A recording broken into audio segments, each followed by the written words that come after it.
Hi, welcome back. A few figures a day helps us work, rest and play. I've been trying these little fishermen here and I don't know. I think the more you do, obviously the better you get. And it's getting the proportions right. That one's completely out, that's out. But he's out, well out. But these three are quite good. These I did last week, I think. But every time I sit down to paint, I'm going to just doodle a few of these, and I shall do more pencil ones until I can do it second nature and can do them in their various poses. So put those aside. Hello, Harry. He's going to join us. If I get up here and nick my seat. Oh, he's been out in the rain. We've had some rain. We've had some heavy rain. We need it. We haven't had any for quite some time. It's been very, very hot, by our standards anyway, in the UK. I think Scotland is getting a pasting at the moment. But I did this a few days ago, last week, and there are things about it I'm really pleased with. I love the sky, but putting a few pines in, and this bluey grey background, contrasting with the warm that I've managed to get in the rocky sides of this rocky stream, and so I'm going to have a go at something like that again. I was going to use the artist qualities and work on some artist paper just to do some doodles, but I feel like doing a wet in wet using the hake, the traditional method. So I'll wet the paper all over. This Fabriano £130. I was watching Smoothie 77's videos yesterday. He's done two freehand. He's very good at drawing. I'm watching him, but he was doing wet in wet, and on one of them he used a pencil with a sort of white crayon lead in that he used as a highlight, and it really worked brilliantly. Put the snow in on the mountains. You can put your window glazing bars in. All sorts of things. It's not strictly watercolour because it's more mixed media. But it was a couple of really good demos. I'd highly recommend. If you don't subscribe to his channel, I would urge you to. He's a very, very good draftsman. If you want to learn how to draw properly, have a look at the way he transposes from a photograph using the grid system to his paper is absolutely spellbinding. And the fact that he's sending me one of his pencils has nothing to do with my tribute. But anyway, but he does things on his paper that you couldn't do on the Fabriano £130. This paper is ideal for this type of work, but I wouldn't want to overwork it too much. Has its limits, so let's put a bit of yellow in there, low down, and a bit of red. Let's put some nice warm colours in here, sort of a evening type, and we'll go in with some nice light red and ultramarine. Get a good. Never worry about how deep this is going on, because it all dries a lot lighter. Now most of my heavy clouds are on the right because I'm right-handed, that's why, no other reason. So I start from the right and work my way down. So there we are, we've got the sky. As quick as that. Any longer and I'd ruin it. Now I'm going to dry that before I put it back in. So let's just reclip. The colours are Cotsman student quality, which are adequate. I think the key to them is to keep them wet. Ron Ranson, who designed the palette, used to use straight out of the tube, as indeed I did. But I got so stingy with not wanting to throw it away at the end of the painting session and then start again. I tend to keep this wet in the Stay Wet palette. So we've got cadmium yellow, raw sienna, alizarin crimson light, red ultramarine, burnt umber, Payne's grey, and burnt sienna. A bit of Fulker's green there, which I might not use. I'll just give that burnt umber and the grey a bit of a wet. Get some tissue. That's how to buy your tissue. Quite big rolls. Economical. It's less than £2 a roll. Right, so let's put in some distant hills, or more of those just distant trees. So that's a bit of that. More blue than Payne's grey. So we'll just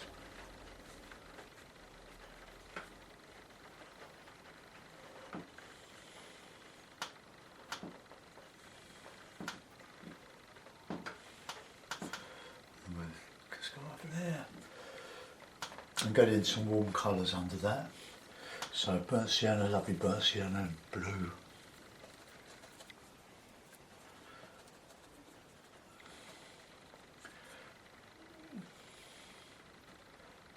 And as we go up the slope here, we'll have some cooler colours. Get that burnt sienna nice and moist. Bit of yellow.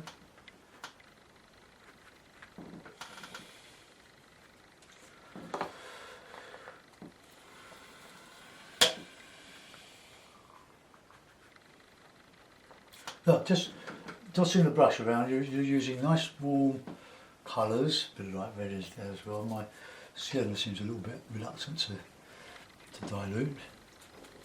And we'll do the same with bank opposite. So I'm really just showing you how to do a sort of a rocky scene. My sienna's gone a little bit awry, I think. It's okay now.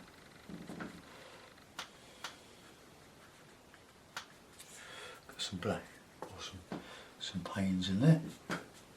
Don't want too many highlights in here.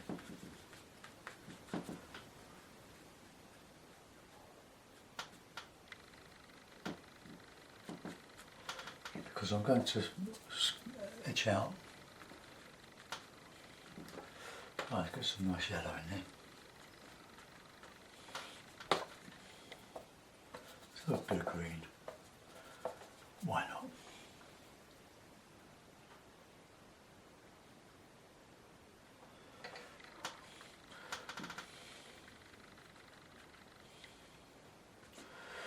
Right, that'll do for the moment. Now I'm just going to flip it, and then I'm going to scrape out some highlights on some rocks. And this sure does beat painting. Look, nice little card, and then just have some fun with it.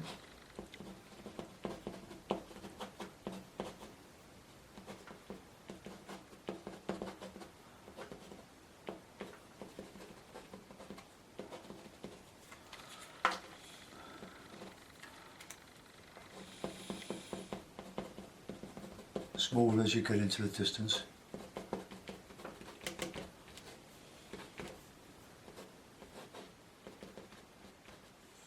So, nice rocky glen.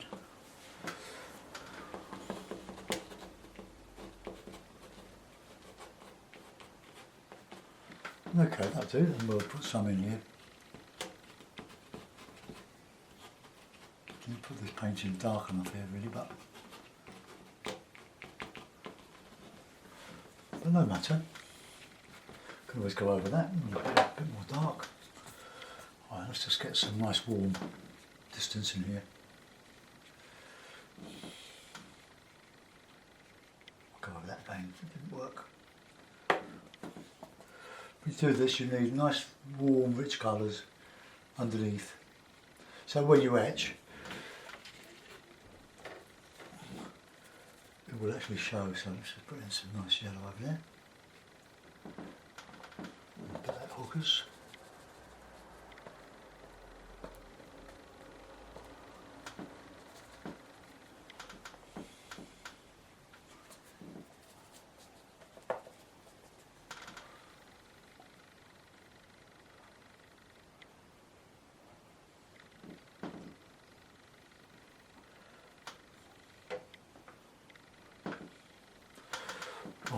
Let's etch back now.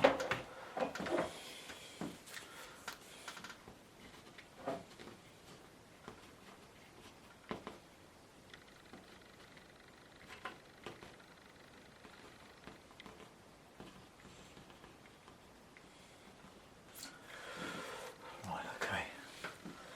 Give that a bit of a dry, so take your headphones off.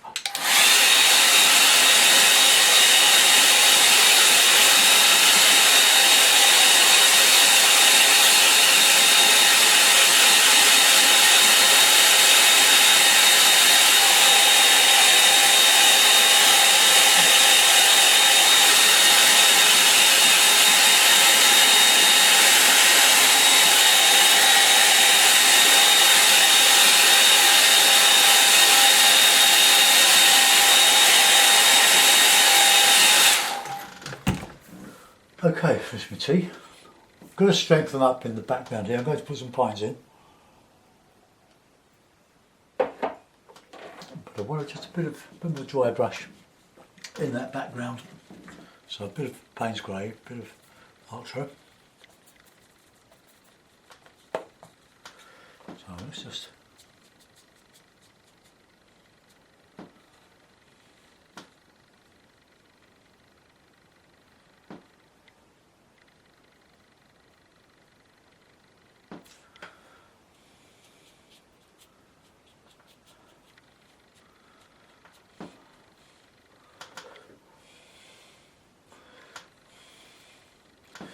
right, that'll do. Let's put in some pines. Now, pine, well, ultramarine, hookers, bit of yellow, bit of sienna, a bit more blue.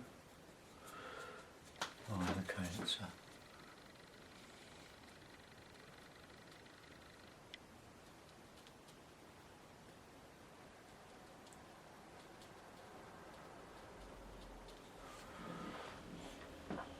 okay. I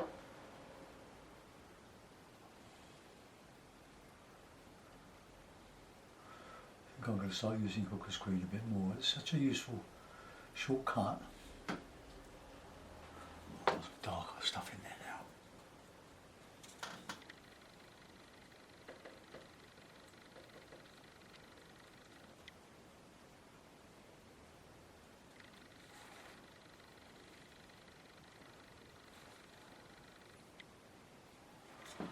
Okay, just going over the hill. Let's get some dark, shadowy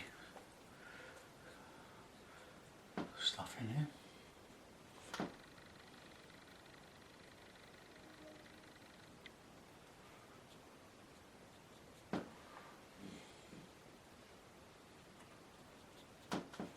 Okay, right, I want some deciduous trees here, but I'm going to leave those for the moment. I just want to put a bit of detail in this foreground. So.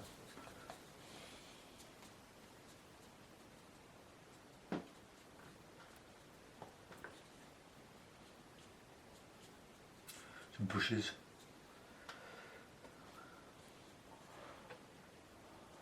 A bit of green. Shadow in there.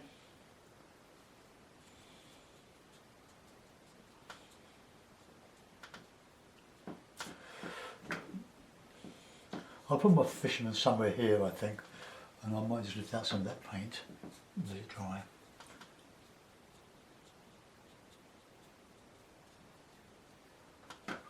Right, a bit of nice greeny tree colour.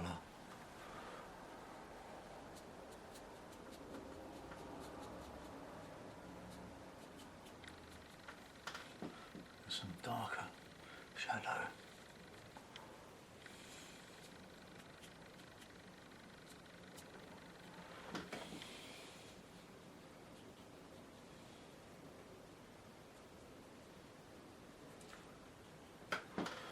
Okay, go back to the pines. Let's just bung a few in.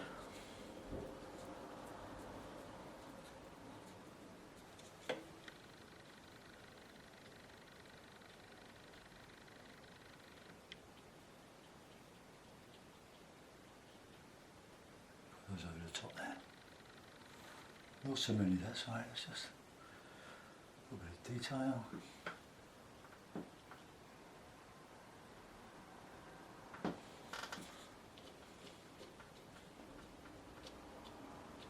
See where smooth pencil will come in handy. Just lifting out some of this, or putting it back. Okay, do it for that. Right, figure.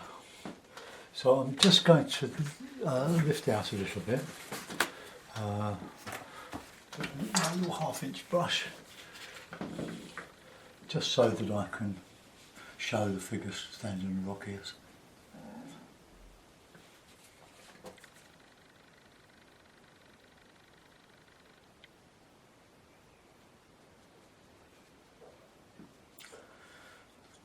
Lift that much. Okay, I'll give that a dry. Well, while that's drying, I'll just put try to put some moving water here. So we'll use the colour that we had in the sky, but nice and light.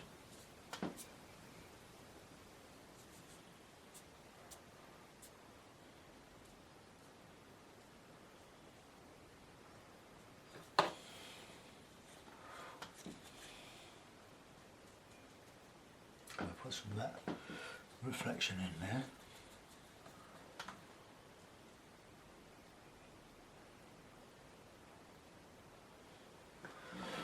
Okay, just a little bit of in here.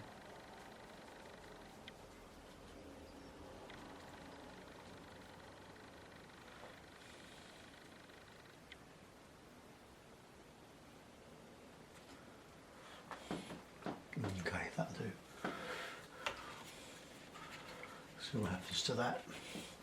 Right, now I'll just try that and get the figure in.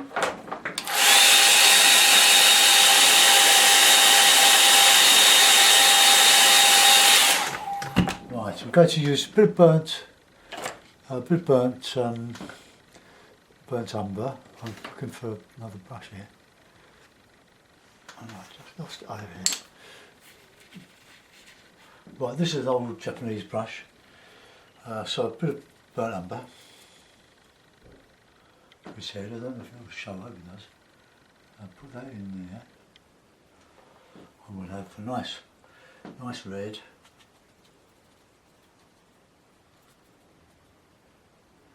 For his jacket.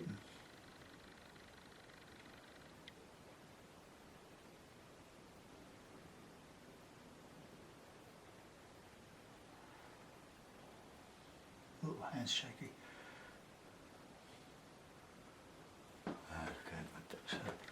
Some dark jeans.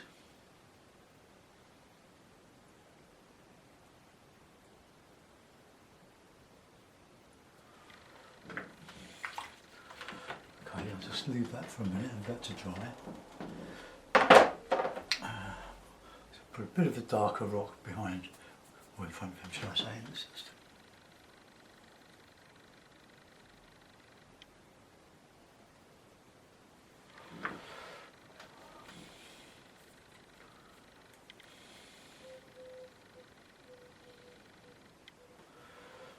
okay. What is arm? A little bit higher, I think. Let's just get that up there. Okay. So what we're going to do now is with my little clutch pencil. Let's.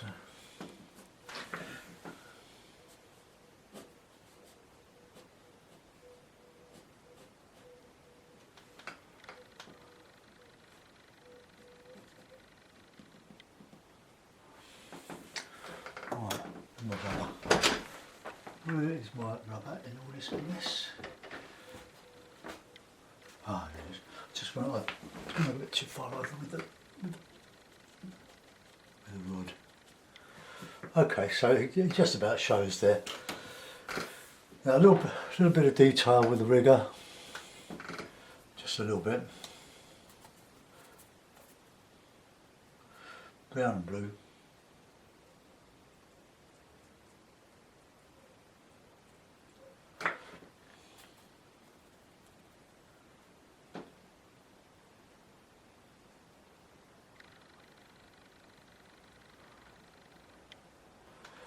Just a little bit of detail here and there, and I think we could see a bit of bluey colour.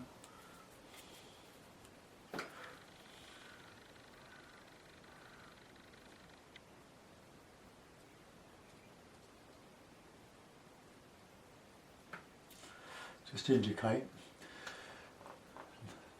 no portraits.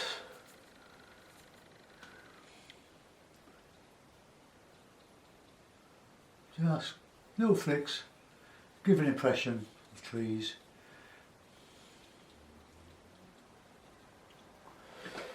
Okay, that'll do, I think. Not sure if that's blocked enough there. I could do a little bit more there. I think I will. Let's just a bit of nice greeny colour.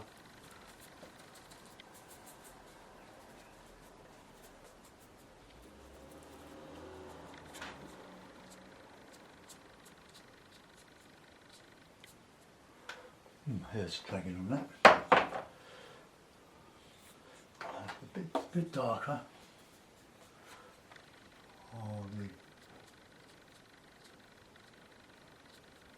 Okay, I'll let that dry and I'll put a little bit more detail in that tree, and that blocks it that side.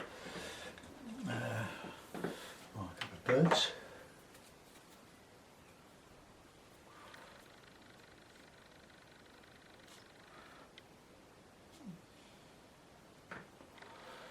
Okay.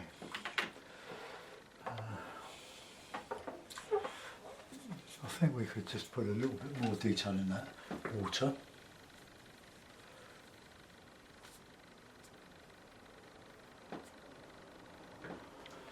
Right, no more than that, I don't think. Maybe a little bit of cleaning out at the top there, because I don't like there.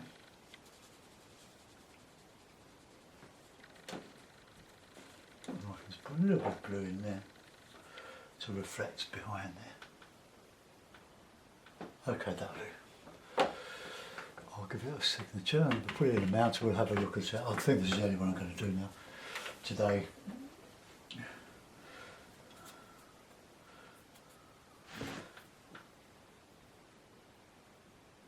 Go and watch some YouTube. Right, okay, so done. Yeah, right. Mount.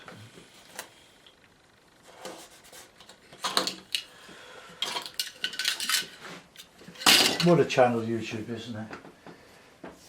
All those lovely art programs to watch.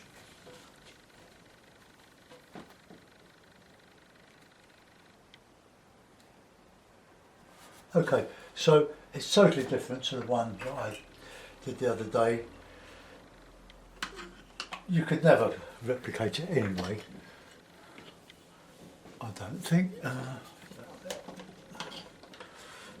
So there we are. So we've got our fisherman. I don't think he's probably red enough to compete, but hey, I quite like that. Right, let's move this camera around, tilt it a bit more, and you can sort of stay with that for a little while. Well, I hope you enjoyed that. Another rocky stream, another fisherman. Whoops, I'm not really a fisherman anyway, but I only do a bit of sea fishing with a collapsible rod that I carry. I bought it in France. No, I didn't. I bought it in Florida.